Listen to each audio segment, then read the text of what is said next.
taking into account now the expenditure estimates for the government for 2024-2025. That is where the challenge was. So remember, the government has said that we want to spend XYZ amount of money on education. We are going to raise this money from this and this tax, but they're not able to raise that money from that tax. What do? They go back to the drawing board and see what can we cut so that we are able to finance this. That is why you find over the last 1 year there were those reviews of our budget estimates. I think that is where the challenge is. Going back to the question you asked, whether the government has introduced new taxes or not, the government has been smart this time round with Kenyans, and sometimes you must give them credit where it's due. Remember, in 2024-2025 budget, there were several tax measures that are going to be introduced.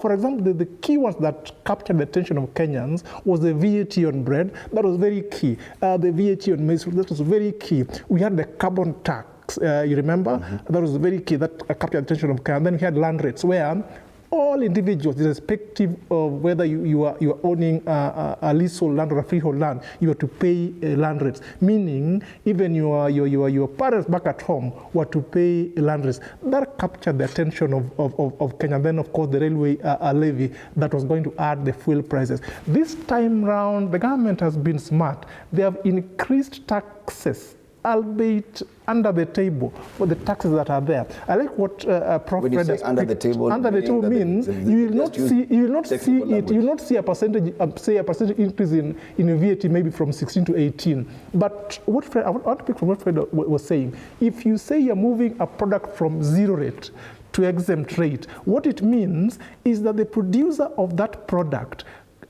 cannot claim the cost that he has used to produce that product. What does that mean? It means that you will have to pass that cost to you. When it is zero rate, the producer is allowed to claim the cost that he has used to purchase that product. So it passes that benefit to you.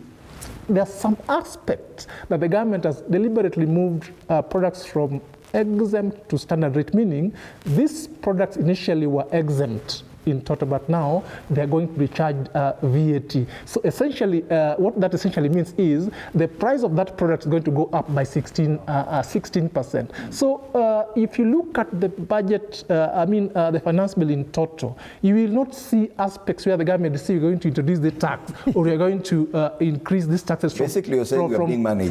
Exactly.